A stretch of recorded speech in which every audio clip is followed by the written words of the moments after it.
All right, guys, welcome back to the Rick Shiels Golf Show podcast, episode 186. We're ever fastly approaching 200, aren't we? We did say we would do a live show for 200, but we've not really planned anything yet. We've got 14 weeks. It's quite a long time, isn't it? I think we can get a live one in. Wow. Where, when, how, why? Well, what would the date be? If we were to should have planned this before we died. 1, 2, 3, 4. It's going to be about September time. Okay. We in fact, didn't we predict it about Ryder Cup time? That's actually, that's a good point we did. So, yeah. Wow. Let's start the ball rolling. So you committed now? Committing now. Wow. We commit a lot of things on this podcast. Live podcast, 200 episode, special bonanza. Where? Is it Manchester again? I think Manchester. Just that homely feel, hasn't it? I think Manchester. Yeah. They turned up last time. Boozy. It was Larry. So yeah, we did one at 100 live show. In fact, this weekend, I've been back down in London this weekend with Claire, my wife. We were watching Beyonce on Thursday. Very Lovely. good. Tottenham Hotspur Stadium, by the way. Insane. I think it's too much capacity for our live show for 200. I'm not sure we'd quite fill Tottenham Hotspur Stadium. But we actually drove through the area where we did the live podcast last time. Oh, yeah? In Islington, was Yeah. it? So, yeah, I drove through. I was like, I recognise this place. Champions League final night. Yeah, we didn't have a sellout crowd that night, did we, unfortunately, because of Champions League final. So let's make sure we pick a nice date in September. Yeah, I think we can do it. Okay, it's quite a lot of work, so we come into it right now. Right now. Right, wow, okay. Done. Exciting. Get the ball rolling. 200 episode, live in Manchester. I'll end up forgetting that Israel will be like on the 18th green at Marriott. Hi, everyone. Thanks for coming. Like, well, yeah. So in this week's episode, we've got some breaking news. And that wasn't even the breaking news. We've got a little bit more breaking news later on in this episode, so don't go anywhere. But first off, thank you for everyone's continued support, listening, watching the podcast. If you are an avid watcher of the podcast, be sure to subscribe to the podcast channel. A few people think they're subscribed, but they might not be. They might be only subscribed to the main channel. They might only be subscribed to the very soon to be announced and released review channel, but they might not be subscribed to the podcast channel. But you might not want to be. Well, then you're not allowed to listen. Well, fine, yeah. Be gone.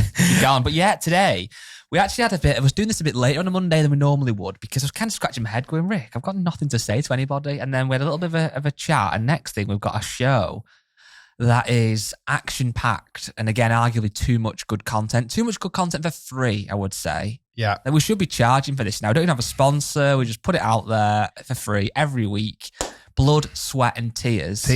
Lots of tears, tantrums. Matt's always crying behind the camera. Matt got is his trophy gone? Yeah, it's gone. Good riddance, bad rubbish. God, his trophy's gone. Have you had it engraved, Matt? Not yet. Not yet, okay. Soon. Wow. It's been a big weekend in the world of golf. Lots has gone on. There's been multiple interesting winners, which we're going to come on to. You know what I've liked this weekend? It's all been about new up-and-coming talent. New blood. Isn't it? Mm.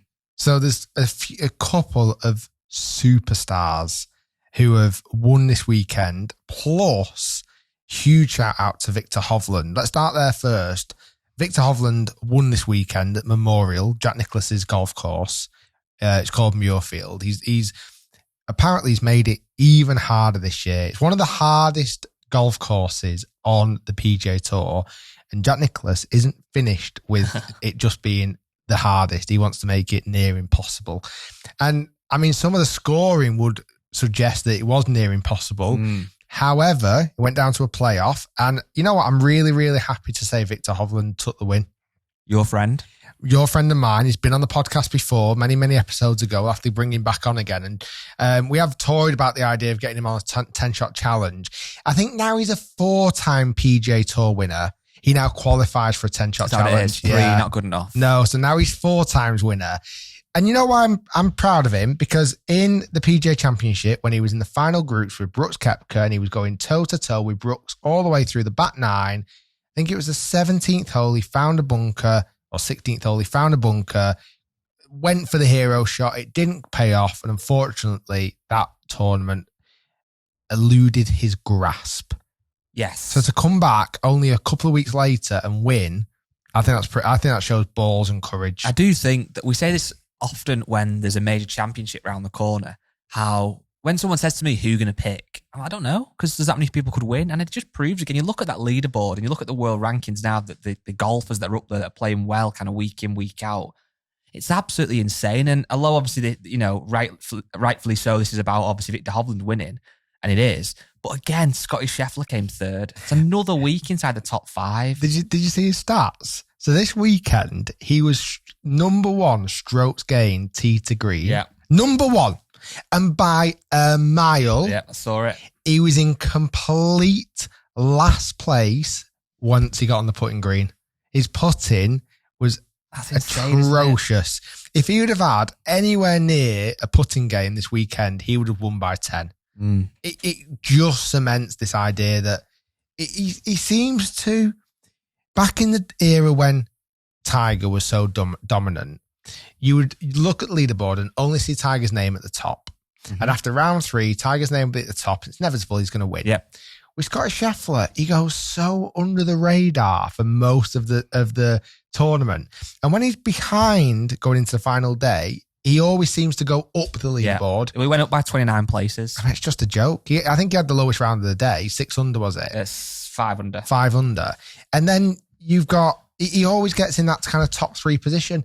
But also, if he is leading going into the final day, you also expect him to win. Yeah. He is a real talent. And he just continues to cement himself as being the best player in the world. Rory, unfortunately, doesn't seem to have that same trend, let's say. Yeah, he shot 3 over final round and dropped from first to tied 7th. He was leading into the final round, which we've seen from Rory a few times. I think that's fair to say. Now, what isn't fair to say is he has gone on from leading after 3 rounds and he's won a lot of tournaments from that position. But there is a noticeable amount of tournaments that he's lost after leading after 54 holes. What does he need to change? Is it his wedge game? Is it? The biggest rumour that keeps flying around on social, on Twitter, on that vile platform Twitter, is that like he needs a new caddy, he needs a professional caddy. It's like, I mean, I don't know if that is the absolute answer. I mean, he's not won a major since having Harry Diamond on the bag, but he's also not won a major for an awful long time. Nearly 10 years. So it's not, I wouldn't say that was fair to kind of just only put that on Harry's, his kind of best friend growing up shoulders. But also as well on that, Rory, you'd imagine, knows what he needs to improve on and he's experienced enough to know how to improve on whatever that might be. If he had an inkling that it was his caddy, even though it's his best friend, I'm sure he's going to part ways with him for the sake of his career. Of course. He's not going to keep him on the bag as a bit of a goodwill gesture. But this is where, like, asking me who doesn't know his game anywhere close to what Rory knows it as, he will know what he needs to improve on. The only one thing, and I think this is social media again blowing this massive out of proportion, you only ever really see Rory McIlroy hitting full shots on a driving range, or when he's bombing drivers in these kind of tailor-made commercials. You don't particularly see and I'm not saying he doesn't practice it enough, you don't particularly see the wedge shots that he hits or the putting practice that he puts in, which I'm pretty confident there's many hours put into that section of the game. Yeah. You just don't seem to see it on social media as much because maybe it's not as sexy. But Rory went the wrong way. Viktor came back after a bit of a heartbreak a couple of weeks ago. Scotty Scheffler's just there and thereabouts every single time. Speaking of Rory, though, obviously well known for being Irish from Northern Ireland, from Hollywood Golf Club. This week on the DP World Tour, another young golfer from Northern Ireland and from Hollywood Golf Club, Tom McKibben, won his first ever DP World event. It's incredible. European Open, and got a nice, I think it's €350,000 or something like that, 20 years old. There's so many things to that story to unpack. The fact, you can have 2 golfers from the same club and I've been to the golf club in Northern Ireland, a little golf club. It's Not a big resort No, golf it's not course. at all. It's not as if it's one of these places in America where it's not like a Sawgrass or a Bay Hill. You know, it's very small. It's quite quaint. Mm-hmm. I didn't actually get opportunity to play the golf course. We should maybe get over there and play it. It wouldn't scream out to you it's going to breed 2 now tour winners. No, it's insane. 20 years old as well. I've known Tom, or known of him for a long time, because you're right. So in my old job when I worked at Nike as a fitting representative, I used to travel the UK and Ireland doing fitting events at golf clubs and golf venues, etc. And in 2016, I did one at Hollywood Golf Club. So obviously, at the time, Rory was using Nike golf clubs. It was a good venue for Nike where they sold a lot of product because obviously it was his home club, etc. And I went and he had this like shrine to him with all the trophies and pictures. It's really cool. And on the day, Tom McKibben was there. And I said, this was 6 years ago now. In fact, no, 7 years ago now it was. So he would only been like 13 at the time. And he was there that day. And I was kind of chatting to his parents and himself. And the rep that I was with, who also worked for Nike that was based in Ireland, he knew of Tom and said, oh, this guy's going to be like the next big thing. And at the time, he was doing really well. I think he'd won like some stuff in America. And he was only obviously a really young kid, but his swing was pure. And I suppose for him, what's helped him massively is being in an environment where there has been a junior go on to become like a world number one. Because I sometimes think for junior golfers, what can be quite difficult when you become quite kind of good or decent in a small golf club that's not really had many great juniors before, you can get a lot of people in meaning well, but really thinking you're going to be the next big thing. That makes sense. Yeah, no, it totally does. And not that you want to crush the dream. Didn't you say you had it? Massively. It was growing up, it's one of my biggest regrets is not testing myself against other golfers and also kind of listening to the member hype, I'd almost class it as. So you'd play with a member. I was 11-year-old or 12-year-old, 13, whatever, playing as a junior member at the golf club I grew up at. And you play with a group of men. Oh, wow, Rick, you bloody hell, you really give that a whack. And, they're not really gauging it on anything. They're just kind of gauging it on either their own game or what their perception of an 11 or 12 or 13-year-old kid should be doing. And to some degree, at that age, you kind of believe the hype. You believe what they're telling you. You believe when they're saying, oh, you're going to be the next big thing. Bloody hell, best put a bet on you to win the Open in 10 years' time. You kind of like go, oh, yeah, maybe I am that good. Yeah. And actually, almost, it unsettles you. For me, it didn't continue to push me or motivated me. I almost kind of became a bit lethargic, like blasé about it. If you think about it, the average handicap in the UK is 18 for a male. So if you've got a junior who's 14 off 9, to the average person, they're like, oh my God, this kid, which you are a kid, is unbelievable. I suppose what happened for Tom, obviously, apart from his exceptional talent and hard work and dedication, all the things that you have to have as a tour winner now, is that he was in an environment where people had seen it before in Rory. And I suppose that probably gave him a real level of guidance where people could actually see that he genuinely was talented. And, I'm sure forever there'll be comparisons to Rory and what he did at what age and what Rory won at what age, etc. Well, I bet it did him some good. You've got benchmarks to try and beat. Yeah. Like Tom McKibben there has got, if he's going to go and play the junior club championship, if Rory's won it 5 times, he wants to win it 6 times because that's a gauge. And if he doesn't win it 5 times, oh no, he's not quite as good.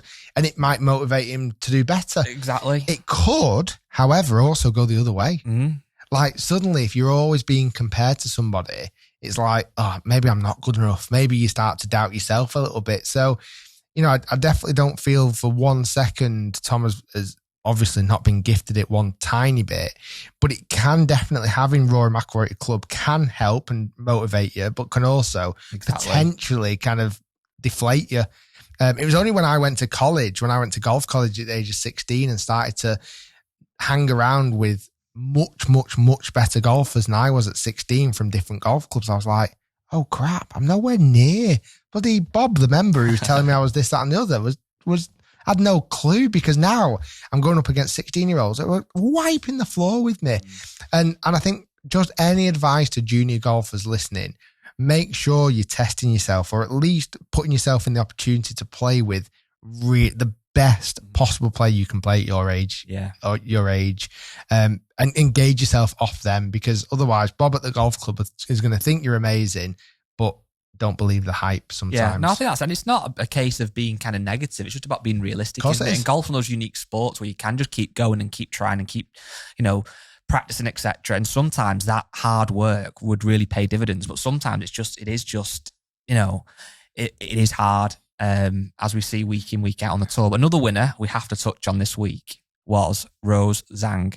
The future of golf is bright. Without doing comparisons, I'm feeling Tiger Woods vibes. But honestly, I feel really, really kind of excited about, week in, week out at the moment. It's a hot topic. We're talking about Liv. We're talking about a lot of these players who have potentially reached their prime, or obviously not excluding Brooks Koepka, but have reached their prime and now coming out for those paydays when, like a Phil Mickelson who's in his 50s, he's done it, been there, got the T-shirt.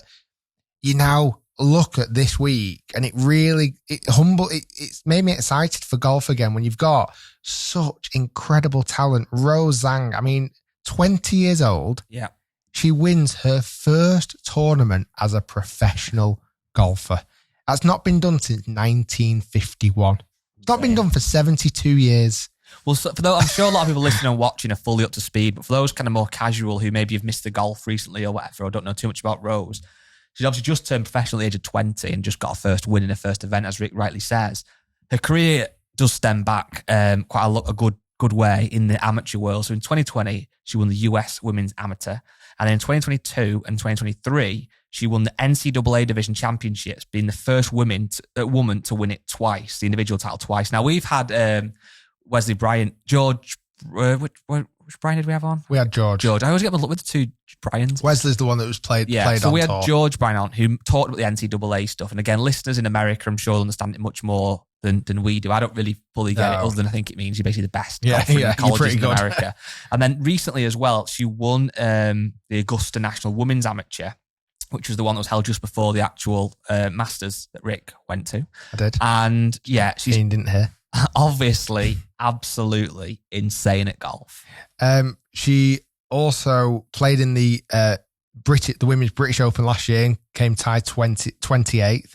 She played in the US Open last year and came tied 40th. She played in the Evian Championship, which is a major for the ladies, came tied 58th. And then in the Chevron Championship, which she also played in 2020, she was only 18, as an amateur, was tied 11th. Insane. I went on her Instagram before. Followed her. She doesn't post much. Right. But when she posts, she's holding a trophy. And I genuinely mean that. She literally posts when she wins. Love it. Just the page is full of her just holding the trophy. I'm like, oh my goodness. Why don't we do that with you, but you can only post when you break 75? Well, one post a year. Rick's yearly post, a scorecard. A big 74 and a big foam finger. Big 74 and a par 64. She's had huge accolades from the man himself, Tiger Woods. Yes. He tweeted congratulating her. The media has gone mad. We saw a little bit of this. Do you remember a couple of years ago in tennis with Emma Raducanu? Mm-hmm. And she won the US Open at the time in tennis, and she was young and she blew up. And she's been, unfortunately, then since that, plagued with injury and a few mental health issues. I also hope that Rose, at such a young age, as many of these young athletes need, that kind of really solid support system around her that can kind of protect her and make sure she doesn't, she could be getting dragged from pillar to post for doing every advertising campaign and all sorts. I just hope she focuses on her golf. I read today that she's now taken immediate membership for the LPGA Tour, which will be immediate effect.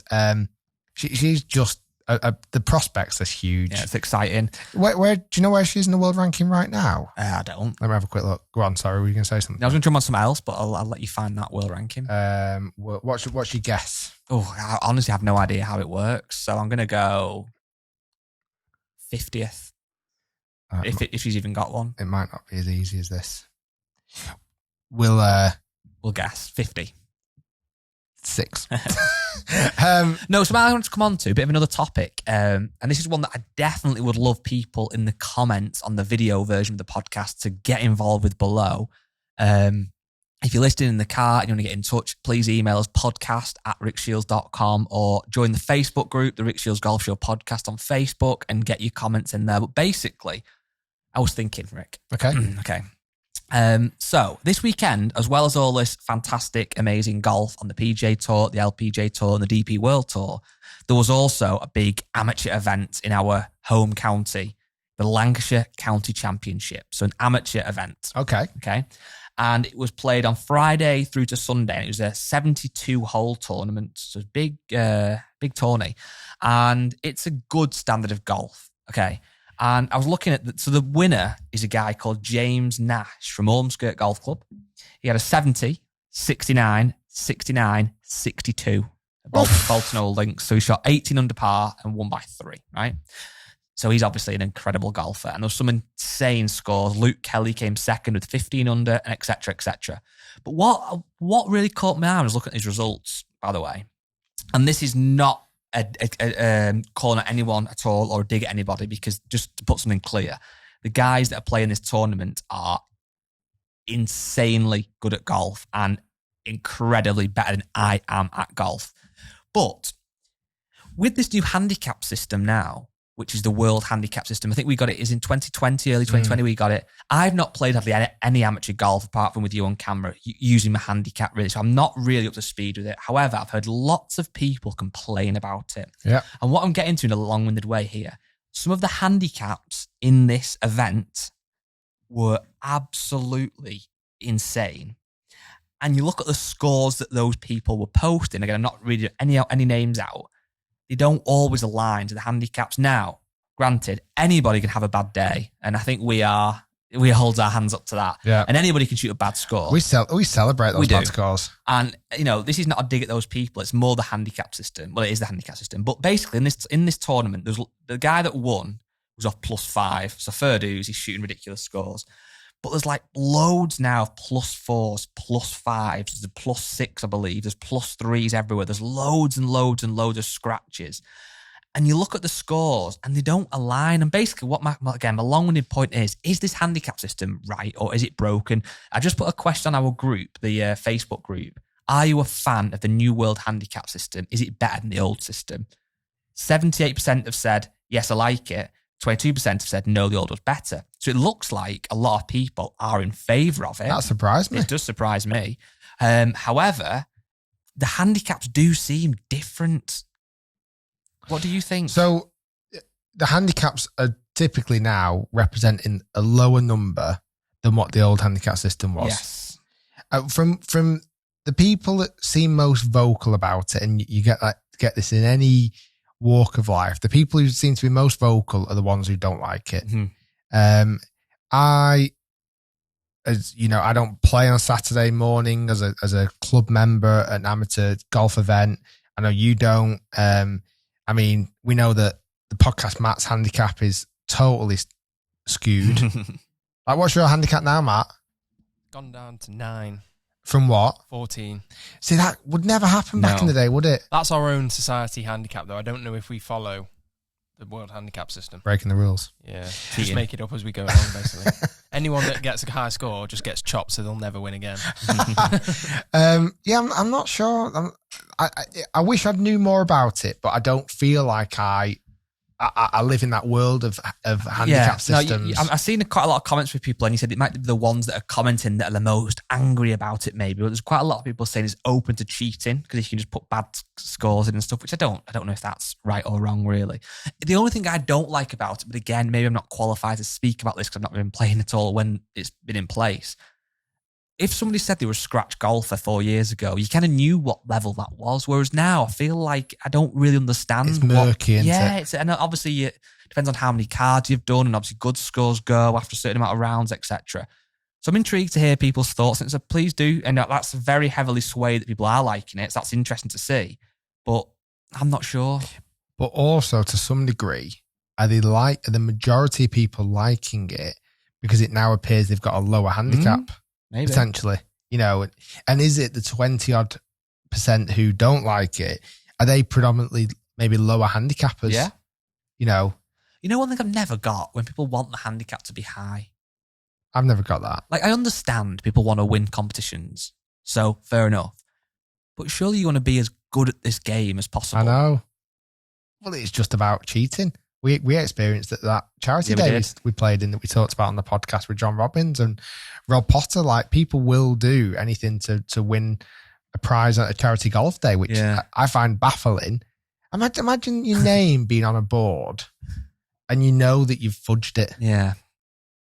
You've got to walk in that clubhouse every time and look at your name and be proud of your name on the board, where really, kind of fudge my handicap to win that. We've said this before, and this is no dig at other sports, but does it come from other sports? Like, again, in football, you'd happily get a penalty by falling over and then getting the penalty, scoring the winning goal, celebrating and winning the trophy. It's done, isn't it? Mm. Obviously, it's harder with VAR, etc. But in golf, that's not how it's played. But yeah, is it that mentality from other sports that creeps in sometimes? Win at all costs mentality? Possibly. I mean, I don't like it, obviously. When I was watching the FA Cup final this weekend, which is obviously a sour point for me after us losing, but I was like, do anything to win. Like, literally, if you got to break the legs, just let's win. But what in golf, though, to have that same mentality? No, you can't. We can't, can you? Can't go sliding in on a green and break his leg. I think even like the handball, I mean, going into football here, the handball on Grealish was very, very, very, very harsh. And it shouldn't have been a handball. By the rule of the game, it was a handball. Mm-hmm. But I think sometimes just common sense needs to come in a little bit as well. Yeah. Not only in football, but in golf as well. Sorry, just a quick one on Rose. Because at the moment, she's on the system, she's still classed as an amateur. Oh, okay. She's the number one amateur in the world. Yep. She's the 482nd best professional. That can't be updated from the win. It will be updated and she'll shoot up that list. I've got a really funny Derek for you. Go for it. Short and sweet, and it just made me giggle. I won't read the guy's name out. It says, I love the podcast and everything you're doing. So everything you do, this person loves. Everything that you do. Yep. It's nice. I'm 17 years old and was playing with some schoolmates. And one of them, who I don't know that well, had a bad hole and threw the ball, brackets Pro V1, into a bush. I like how he's put the brackets in there. Into a bush. But it didn't go fully in, and I could see exactly where it was. So I asked if I could go and get it. And he said, feel free. And he's put in brackets, whilst being disheartened. And I went and got it. Kept it. Was I in the wrong? So, Rick, I want you to use all your wisdom and wealth of expertise to tell this listener, this viewer, if they're in the wrong. Well, first off, thank you so much for loving everything that we do. He absolutely was not in the wrong. I think in golf's sense, that's a way of really rattling your opponent. If he was playing against him, I love every bit of it. It's a real just like, oh, that's a Pro V1.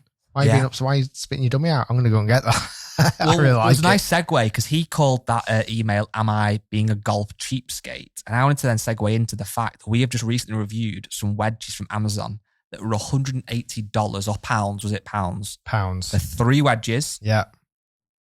We tried them. You tried them. You've reviewed them.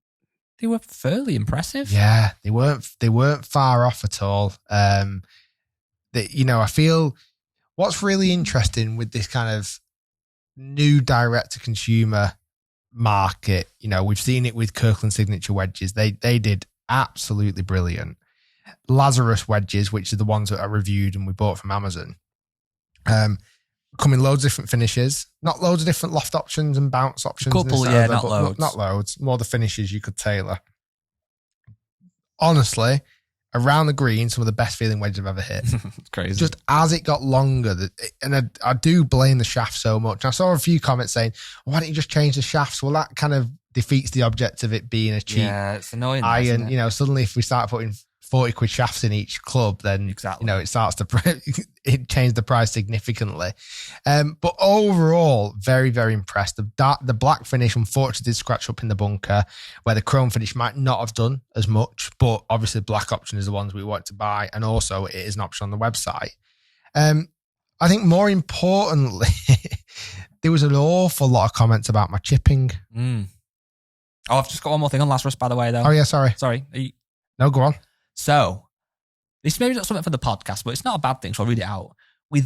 So basically the story of these wedges literally is, we went on Amazon, had a look at the golf equipment, saw these wedges, looked quite a good price. They looked like they had got great reviews. We bought them, we reviewed them. Don't forget, a lot of people have been asking for them. Exactly. So that was the simplicity of the video. We literally bought them with Rick's business card, got them straight in. We're going to say with our own cash. It wasn't my own cash.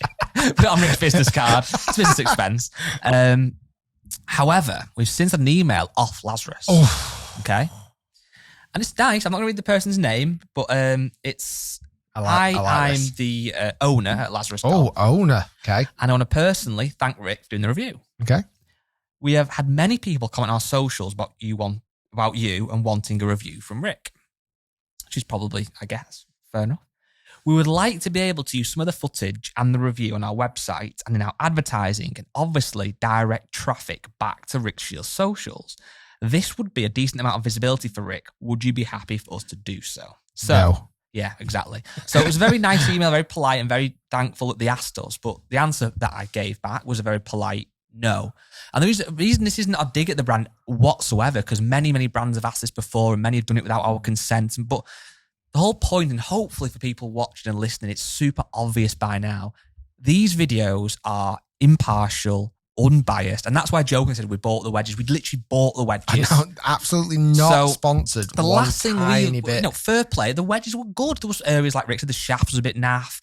The finish comes off, One thing we didn't test, maybe we could do next time, is actually the lofts and lies, how true they were. They felt pretty good. They felt like they were the right kind of lofts, but there might be some errors here and there, but all manufacturers have tolerances that aren't always perfect. Anyway, I digress. We don't want that brand to then be using Rick Shiels in their marketing materials when he's not an ambassador, because it looks like you then are. And that then people start to question and go, all right, is that why Rick said these wedges were good? Because he's actually getting paid by them. Oh, well, I went out and bought them off the back of Rick's review, but he's getting paid. And that's not the case. No, make it very, very, very, very, very, very clear. And I know if you are a hardcore listener to the podcast, if you're in the clubhouse, you don't need to hear me say this again. But reviews of equipment is not sponsored, not paid. We have two very clear ways of working with brands. They'll either send us products with information attached to the product, and then that is it. We review it, and that is the end of the communication line. We don't give them a right to preview the video, approve the video, nothing. They send us the equipment at their own expense. Sometimes, often with the brand, it's their own expense if they're going to send the equipment, with all of all of the specs and the information that we need to have armed to make sure we are giving the most factual information from the brand. And then after that, we test. And then the other method is, if we see something online that we're interested in, we'll go out and buy it. Yep. And it's often those brands, when they didn't actually know a review was coming, they're the ones that afterwards they're like, oh, can we do this? Can we do that? But that is not going to happen, never going to happen. And again, as we move into the review channel, which, believe me, I know we keep saying it, very, very soon, that will still be the same. Yeah. Just a quick one before we come on to your wedge play. Just while we're on the topic of wedges, another little interesting thing I forgot to talk about when we talked about Tom McKibben, and a bit of a broader topic as well. We've touched on these things very similar before, but last night, as I'm sure lots of people who work in the golf industry did, I got an email of TaylorMade Golf. And it was their kind of PR newsletter, kind of boasting and bragging that Tom McKibben had won, which is fair enough. He's a TaylorMade athlete. Of course, they should shout from the rooftops about their athlete winning his first event, and it was great news, etc. And within that, they talk about his round, whatever, and they go on to talk about what clubs he uses, which again, they want to publicise. So little clips, for example, it says, Tom put a new TP Bandon putter in the bag this week, equipped with a KBS graphite shaft to help with his pace control. Using his Stealth 2 fairway woods, he led the field in greens hit under regulation with an average of 2 per round. Tom's all-round game was on point all week, where he had the least amount of bogeys, right? So what they're doing, and naturally, is the showcasing how their products have been tools to assist him to win, right? Okay. What driver is he using? Well, so that's actually not the point. He's actually using the old Stealth. Fair enough. But what's interesting is, on the Tom McKibben What's in the Bag section below that, they've got Stealth Plus driver, okay? Stealth 2 fairway woods, both of them. P764 iron, And then he's got the irons, he's got the putter, the ball, and he's got one wedge, a tailor-made MG3 46 degree. The reason it doesn't show his other wedges is because they're Vokey. He's using Vokey wedges rather than tailor-made. But what I'm getting to, and maybe I'm overanalyzing a little bit, potentially I am, but they're trying to claim how their tools have helped him. But yeah, they're obviously not ever going to talk about the fact he's not using their wedges because you know the brand that thinks are better. Like, it's weird, isn't it? You can't have your cake and eat it. I know, but they can't. If they actually start typing on their tailor-made computer the word Vogue, it actually gets deleted. Deleted. Error comes up. And you know what? I think if there might be a code, if you highlight where the actual Vokey wedges should be, they might have just changed the font to white. so you can't actually see. This is a problem that TaylorMade have had with a few golfers recently, where they are switching out of the TaylorMade wedges and putting Vokeys in the bag. Yeah, I feel like wedges have been quite a bit recently. Yeah. It is. And then also a few putters. Yeah. A few guys going to Scotty Cameron putters. Yeah. But it just goes to show, doesn't it? And I think, again, most people watching and listening would think this anyway, but you shouldn't just buy what the tour pros are playing, because they will swap things and they'll always want to use what's best for them. And, you know, it's key to try stuff yourself than just looking at what they've done and going, well, he's won, I'll get a stealth. Definitely. Ain't going to work. You're chipping. Yes. What was very, very, very interesting. So last Monday, thank you so much for all the amazing comments. People seem to have absolutely loved that video. Mm-hmm. It's a bit of a slow burner, wasn't it, on the channel? Yeah. But now it's knocking on the door of 500,000 people have tuned in to an hour and 4-minute video of me having a chipping lesson with Dan Greaves, who we had on the podcast a couple of weeks ago. The comments have been incredible. Lots of really, really nice comments about people listening and actually implementing the tips from Dan in their own game and seeing great results. I would say it definitely gave me an idea and a plan and things to think of. I'll hold my hands up. Hold them. I'm holding them up nice and high. Wow. I've not practiced it as much as I should have done. Shock. So there's bits of short game videos which you've seen, the Lazarus wedges being one of them. Oh, Rick's not doing the chipping technique. I just need time to actually bed it in and practice it, because it is so very, very, very different to what I've ever done in the past. So there's definitely a glimpse of it kicking in, but I'm not 100% doing it just yet. I think we've got a bit of an apology to make as well, because you just done it then, and I think you've always done it, and I've been doing it as well. So it's not just you, it's on me as well. We keep calling him Dan Greaves. Just Dan Greaves. It's just Dan Greaves. So. But I felt like he was so intelligent, there might have been two of them. The Dan Greaves is. Yeah, I keep doing it as well. I saw somebody comment somewhere and said, it's not Greaves. It's like when people call Rick Shields and you don't like it. That's true. Sorry, Dan. Greaves. But it doesn't sound, say it now. Dan Greaves. It sounds good. You're dying to say the S though then. Dan Greaves. Okay. Dan, if you're listening. It's like you did sharp end. Sorry, Dan Greaves.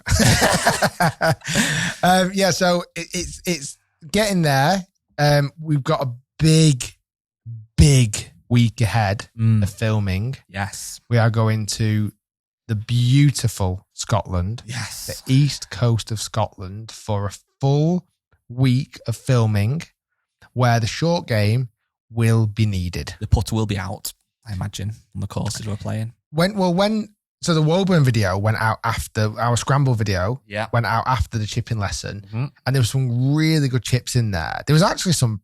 I watched that video back this weekend. There's some pretty good shots in there, weren't there? There was. Like my putting was incredible. Your iron game was incredible. Yes, thank you. Our driving game was mixed. Yeah. I felt like there was no real kind of strong player off the tee, but we dovetailed quite nicely. Yes. I felt like the short game shots were kind of a mixture of you and me, which is normally more biased towards you. Correct. And like I say, we hold a decent amount of putts that round. We did, and one thing we've not touched on yet, maybe give a little bit of an insight into, and I think you'll know why when we say what I'm going to say. This Friday's Break 75 is filmed already, edited in an editing machine.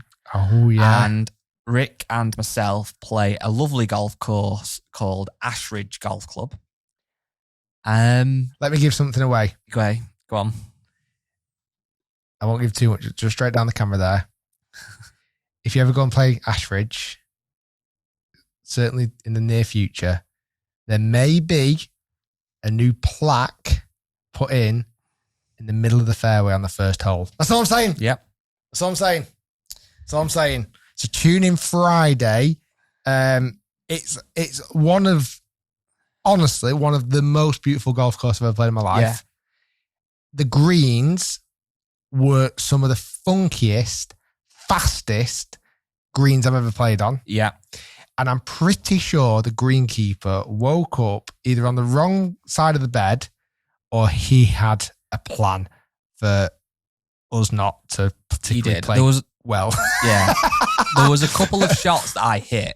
One out of a bunker, I hit this bunker shot onto the green. I know it's hard to do it justice when you can't picture it, but I hit this bunker shot onto the green. And then it started to roll and roll and roll and basically went off the green and went down. Almost went behind you. Yeah, and that was something that you see like on the PJ Tour occasionally or whatever it might be. And I've never really played a golf course where that's happened to me. I know my days it was tough. It was almost like, have you seen these days where it's like greenkeeper's revenge? Yes, that's what it was like. It felt like greenkeeper's revenge on the green. The pin positions were funky. So stay tuned for that on Friday. I think you're going to really, really enjoy it. And then, like I say, busy week in Scotland coming up. And then, this is the breaking news. If you remember, last year, did a little walk. You did. A little stroll, some would say, from Prestwick, which was the home of the first ever Open Championship. Correct. And I put on my golf bag, and for 6 days, I walked across Scotland, 150 miles, all the way to the home of golf, St. Andrews. You did. That was last June. Yes. And I found it excruciatingly hard. Yeah. Also outrageously rewarding. Mm-hmm. And we managed to raise nearly 130. And I say we, I'm talking to you, the listeners and the viewers. You helped raise £130,000 for Prostate Cancer UK. That's insane. £130,000. Well, this year, I'm going one step further. So this is an official... One actual step. Official announcement. So this year, I wanted to level up from last year's challenge. So it's not 150 miles anymore. Okay. It's not 200 miles. Keep talking.